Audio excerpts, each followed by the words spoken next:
There are Sunnis and there are Shia. These are the two major sects in Islam. And the way they came about was that when the Prophet Muhammad died, those who supported him felt that they had a right to choose another leader. He had not designated a successor. But there were those in another camp who felt that his nephew Ali, who was the only person, the only man with a blood tie to Muhammad, should be the leader. These people who supported Ali were called Shi'at Ali. Shi'at is the party of Ali, partisans of Ali. And from that we get the word Shia. Sunnis got their name from following the Sunnah, or the example of the life of the Prophet Muhammad. And their belief was, as long as a leader knew about Islam, was well educated, well versed in spiritual, an understanding of spirituality, that he was prepared to lead.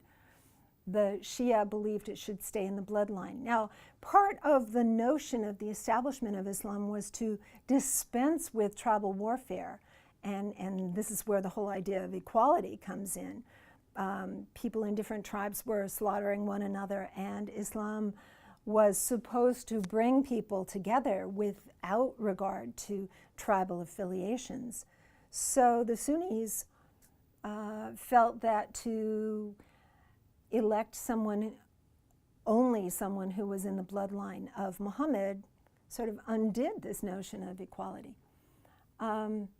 There's a long history of this conflict after the death of Muhammad. One of the best stories about it is Lesley Hazelton's book, After the Prophet, which is told from the point of view of the Prophet's wife, Aisha.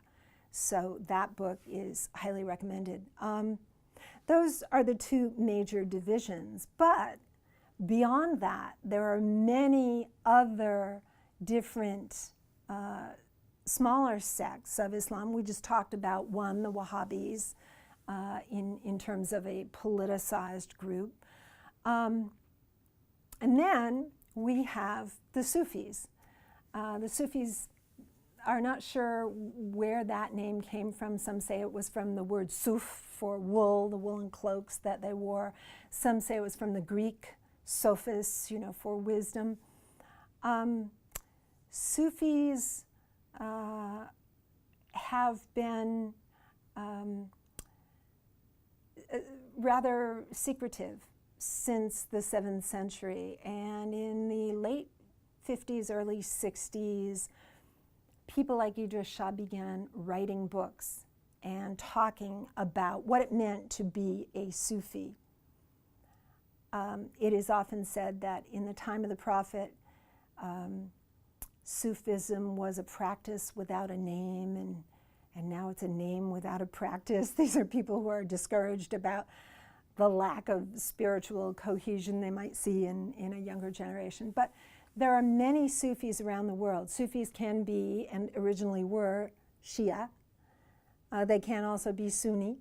So whether you're Sunni or Shia doesn't make any difference for adhering to Sufism. So what is Sufism? It's often called Islamic mysticism and has a great deal in common with the Jewish Kabbalah. So in terms of ritual, in terms of beliefs, in terms of language, in terms of prayers, very, very, very parallel. Sufis revere the example of the life of the Prophet Muhammad, the Quran, and the pillars. These are the three most important things.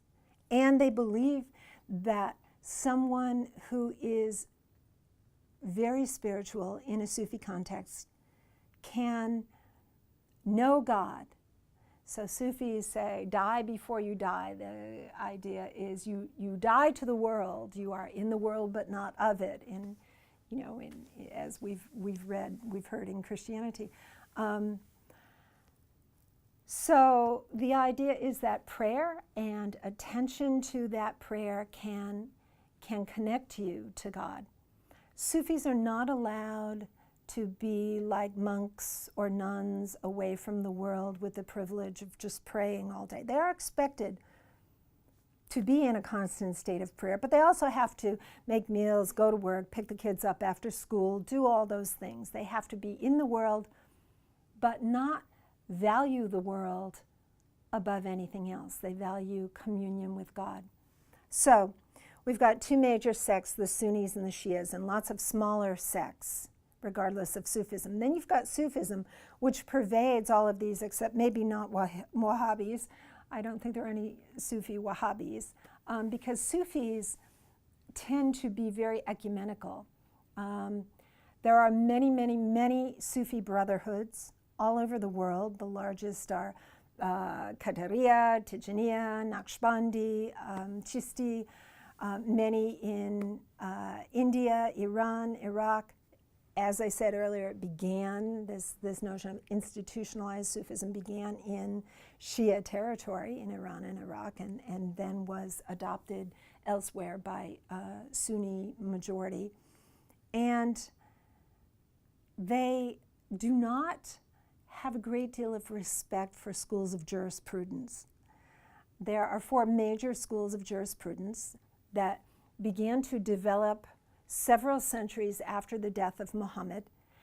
The way these schools of jurisprudence developed was that judges and very educated men who knew the Quran would extract passages of the Quran, and from these particular passages would develop a law based on that passage.